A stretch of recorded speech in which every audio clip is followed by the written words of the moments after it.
We want to welcome now Paula Santilli. She is the CEO of PepsiCo Latin America. She has been the CEO of overall Latin America now for just over a couple of years, it'll soon be, but she's been with PepsiCo for over 20 years, and before that was with Quaker, before PepsiCo bought it, for 7 years. So Paula, you have been someone who has really grown through the ranks in this company.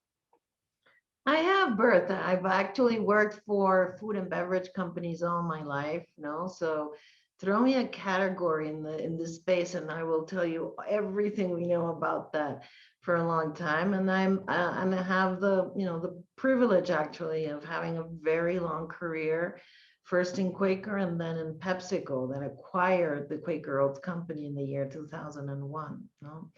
So all of these beautiful brands, Tropicana, Doritos, Lay's, Pepsi, Gatorade, et cetera, I have tested them many times over the years. They're great.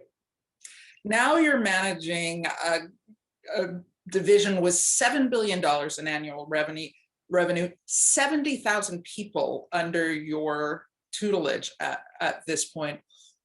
What has it been like this past year with the pandemic, when you've seen tremendous demand for food as people stay home, hunker down, and I know I've been stress eating ice cream and chips and stuff, but at the same time, you have to keep these workers safe. Yes, it has been a very peculiar year, no doubt, but I do think, Bertha, one of the things that we in Latin America, or maybe even Hispanics in general, we have resiliency to crises. So we've seen it all over the years. We've seen earthquakes and hurricanes, and we've seen devaluation, inflation, social unrest, political unrest, etc.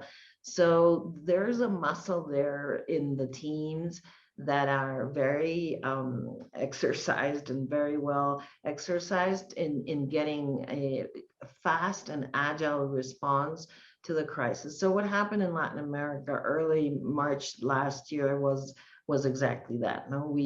We know how to run a crisis, and this was certainly a very good crisis.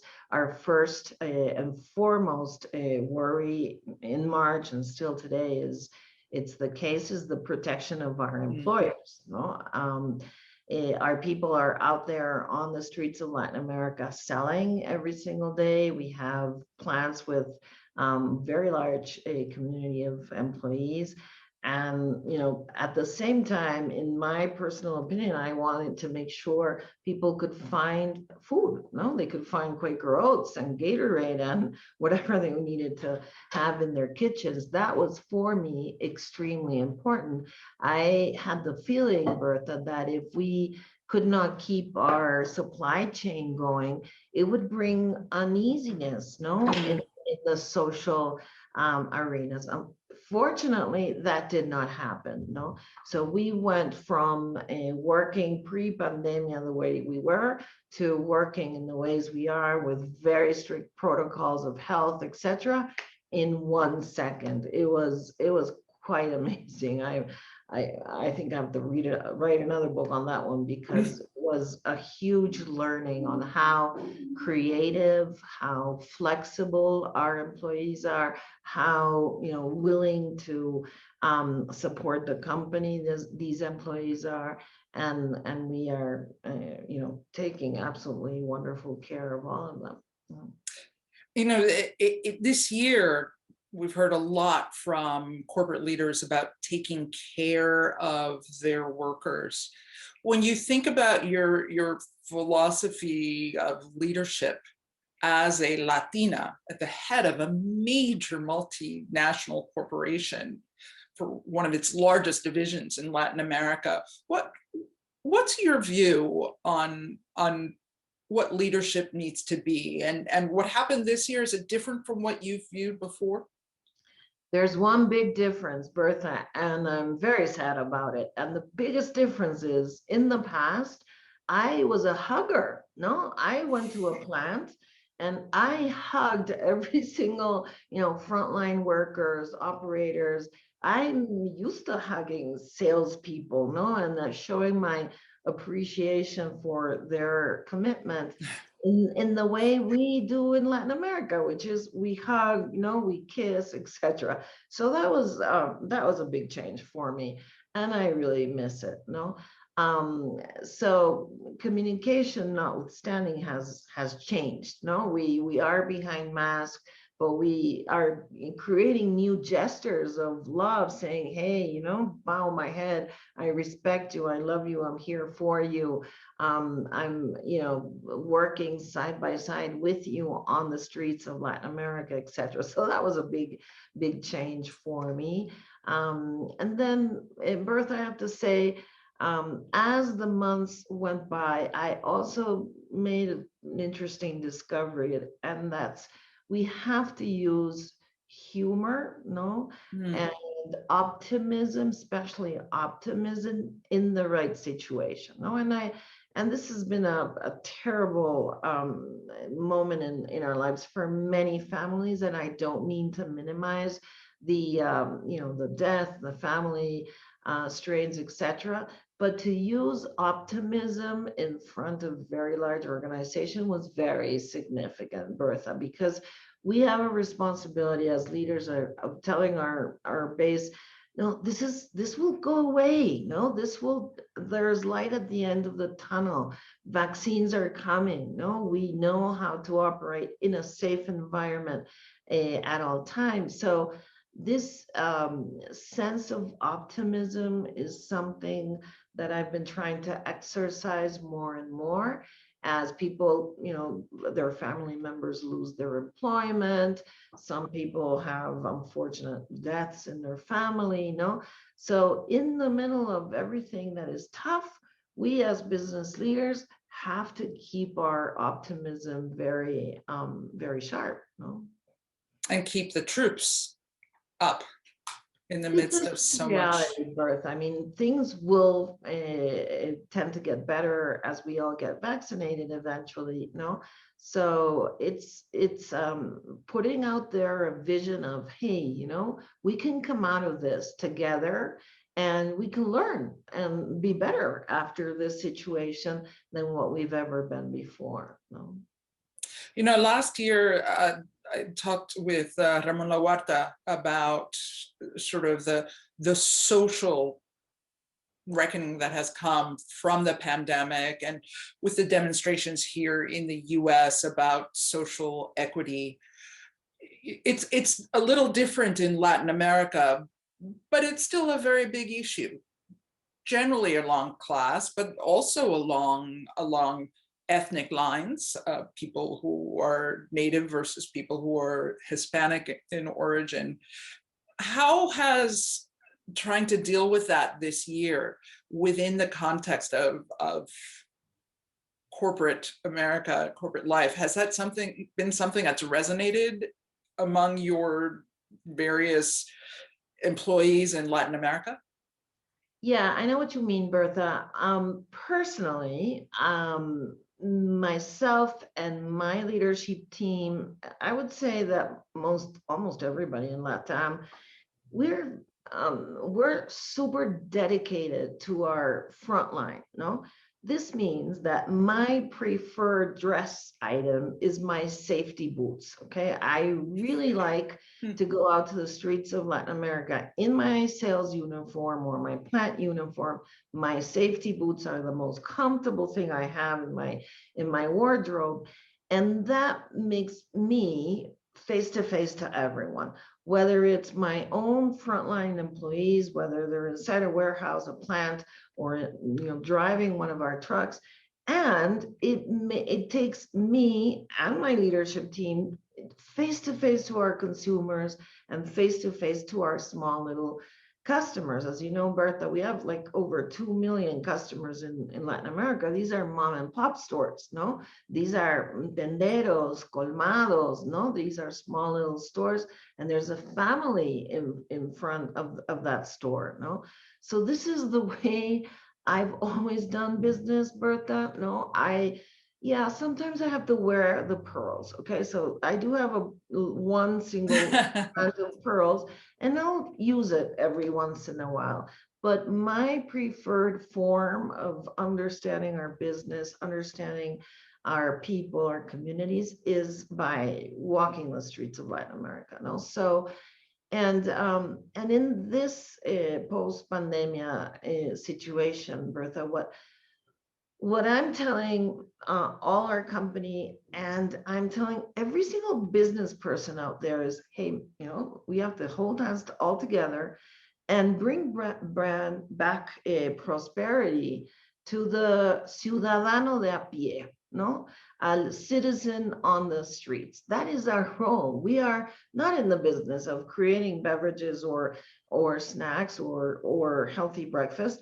We're in the business of creating prosperity. No, we want to bring families up into a better livelihood. No, and that's what I tell the business community. I tell our leadership teams, our people. No, that's our responsibility as we walk through the final stages of pandemia. How do we, as business people, elevate the ciudadano de a pie?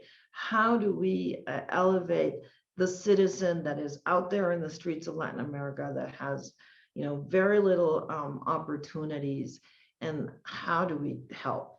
How do we help in this agenda is going to be very important. I want to bring that back to the corporate culture.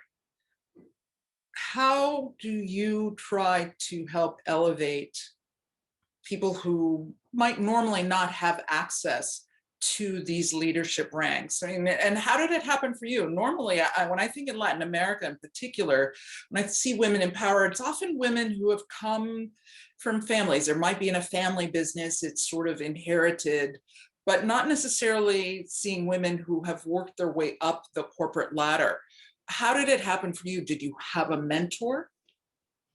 Yeah, I've had multiple mentors, no, and today I am a mentor of a large group of people, no, and I actually bend over backwards to try to have a conversation to especially whichever woman wants to, speak with me within the company. But no, I have to tell you, Bertha, I grew up in meeting rooms that were 100% male, no. So today, I am super aware that it is my responsibility to make it easier for all those women out there, as many as we can. In fact, that's why we wrote a book, no, eventually, just to put these ideas out there to inspire and bring as many people as we can with us, no.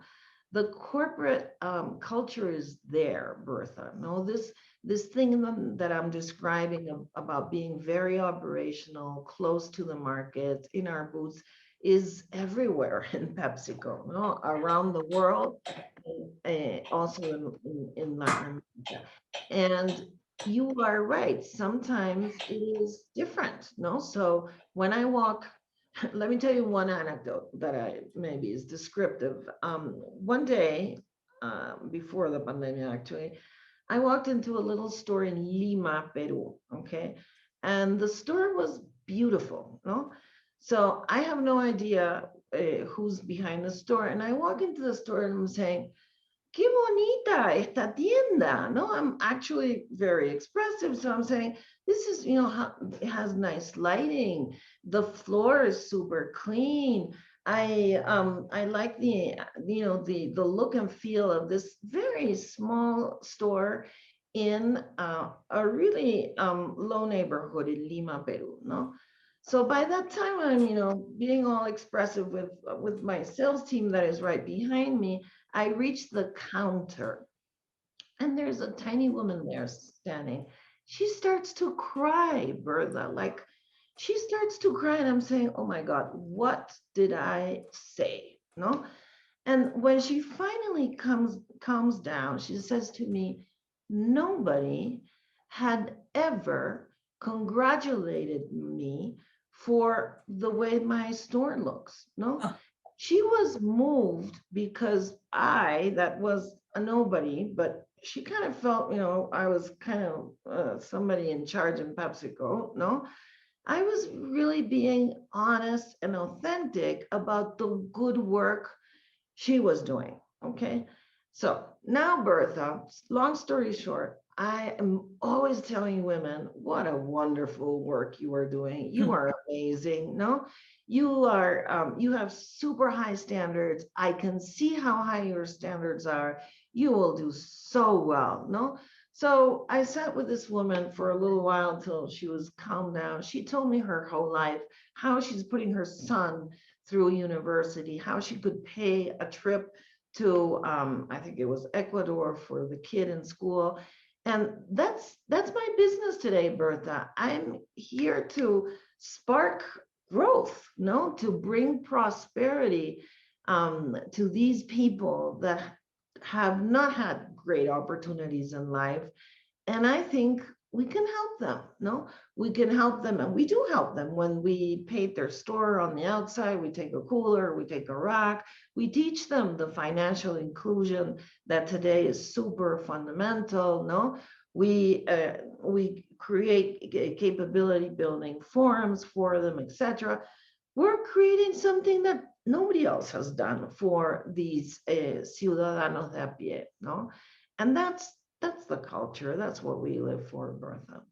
Do you think, Paula, that it's harder to, the reaction from that woman, do you think it's harder for women to get recognition in Latino America than it is in the US or Canada or Europe, where we're more used to, or am I just being, am I being overly biased in thinking that it's a little more machista there? I don't know, Bertha. I know the US, of course, very well, and Europe is, but I think here in Latin America, which is what I can really let you, what I can talk about, it's these women are trailblazers. No, they are real trailblazers, whether they are in agriculture, they are in commerce, suppliers, no, and yeah, for the most part, they have had a difficult life, no. So the fact that we elevate them, that we give them visibility, that we encourage them is super vital, because they thrive, Bertha, on a tiny amount of encouragement, no? And that's why I'm encouraging today every woman I see in Latin America, because they really thrive behind that, no? And they don't have sometimes the privilege of a family, sometimes a privilege of a community that recognizes them. No, it's not something that today is that common in Latin America, unfortunately. So let's try to change this, no? And I'm happy we can change this together. Are you finding that when you do go to a conference or una empresa that you are seeing more women leaders? Yeah, absolutely. Absolutely. I've lived in Mexico for 12 years, and I run into women in leadership. And by the way, they're all my friends, no? Whether they're in Argentina or Colombia, I know them all because it's not that large of a group, and but it's a very noisy group, Bertha. So I'm happy, that we're all working together in different initiatives. But there's a huge amount of women in leadership role, working actively in different areas to help other women. No? And how important have male mentors been? I ask this because when I think about my own career, I was always sort of I'll just work hard, work hard, work hard, work hard. And I didn't ever really reach out for mentors. I was just trying to reach out just to, put the numbers on the board, get my story out there and do that.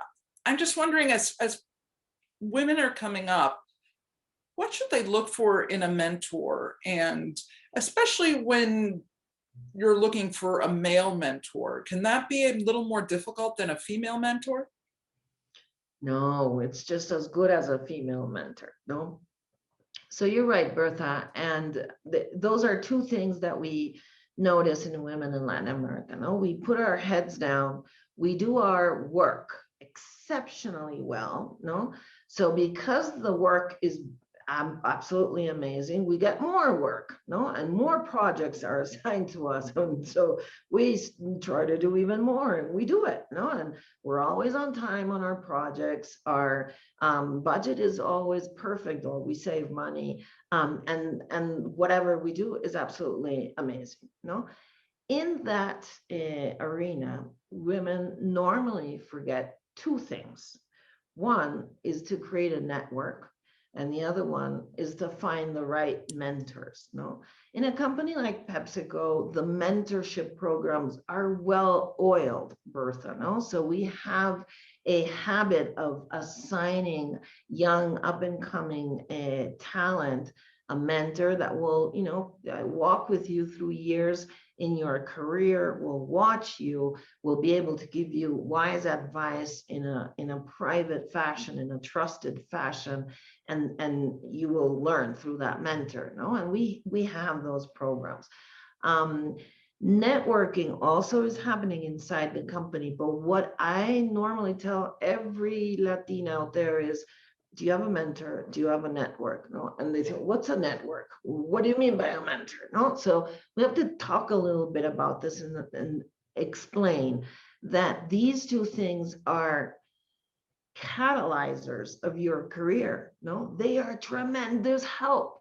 A male mentor, and I've had mostly all male mentors, no, they have been able to tell me in the privacy of a one-to-one conversation very tough things that I have said, oh my God, I better pay attention to what you're saying. No, some things that I was, completely had no understanding that I was creating an impact that was not the best, for example, no, that I was being misunderstood in some occasions, that I was maybe doing too much of this and too little of the other, and was being unbalanced. No, so that's the type of invaluable mentor conversation when there's trust, there's intimacy, there's understanding of each other, that I really think women should go for out there. No.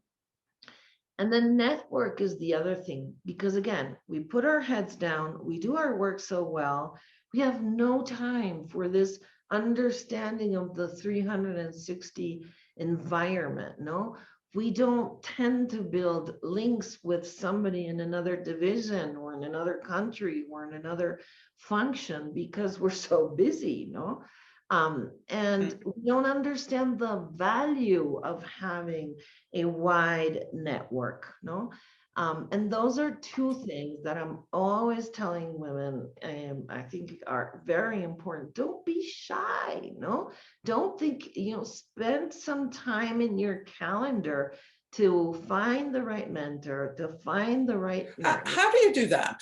Do you just go, hey, I want you to be my mentor? And I mean, that to me seems like an even more nerve-wracking process than trying to find a mate in some ways.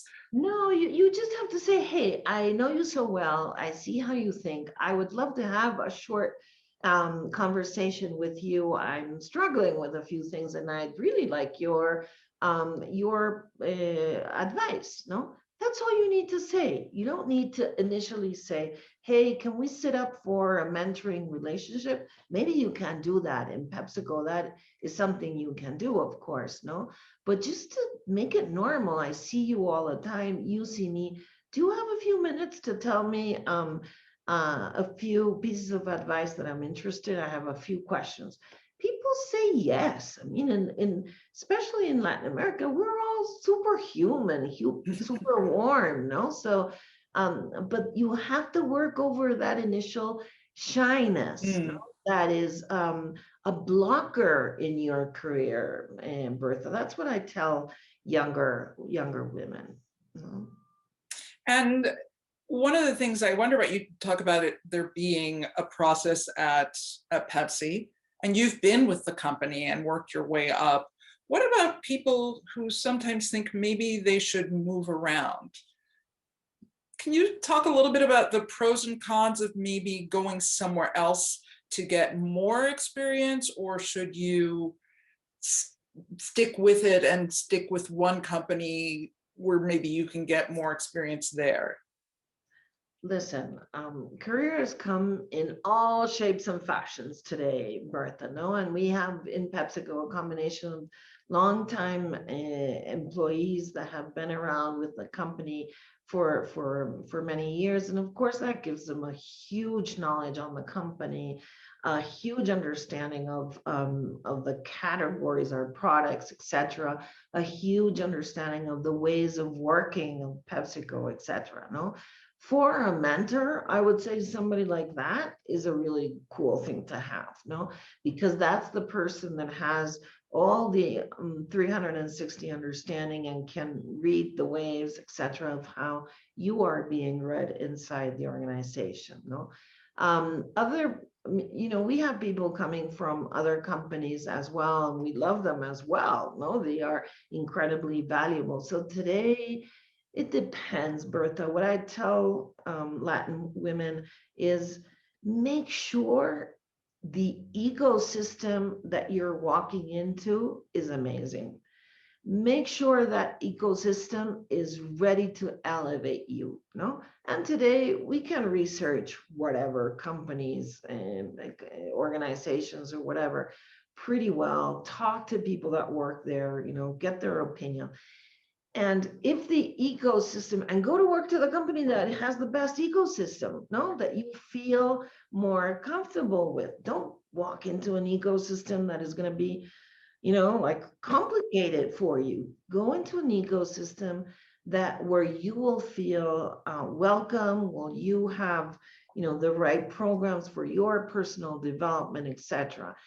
Lift your antennas to understand if the ecosystem you're walking into is the right one for you. That is something, it's more important than your compensation. Actually, it's a way more important that your compensation.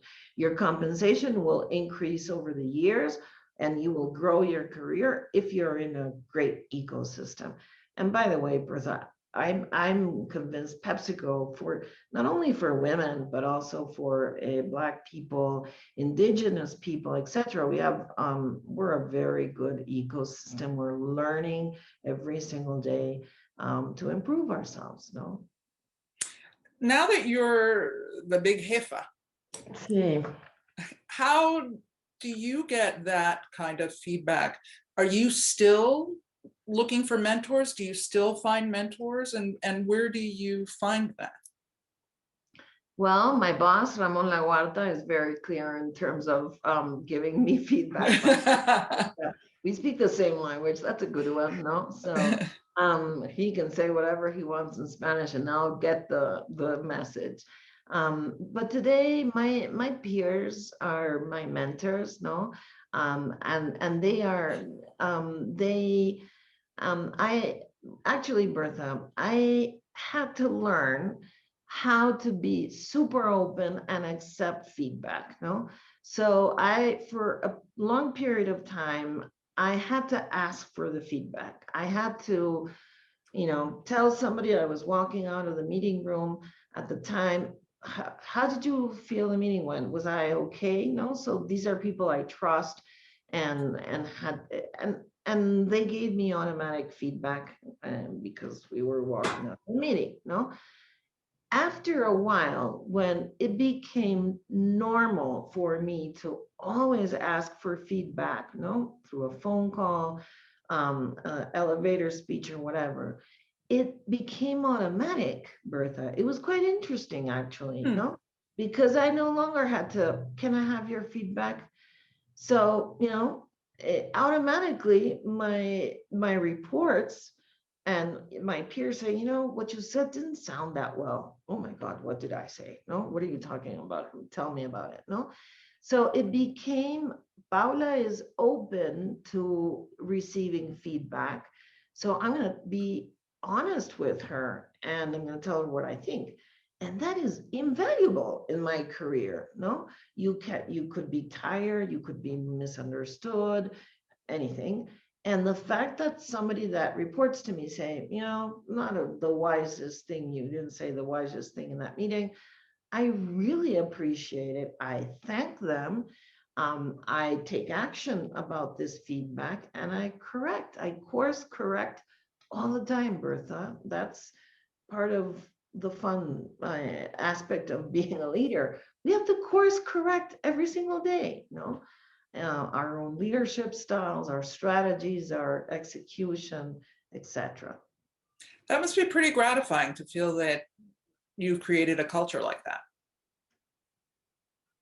Now it is, Bertha, but I have to tell you, at the beginning, I was, I had no practice in this. No, for example, the networking thing. I had an external mentor, which is Marty Selman. He's actually one of the authors of this book. He's an executive coach and very trained and very experienced.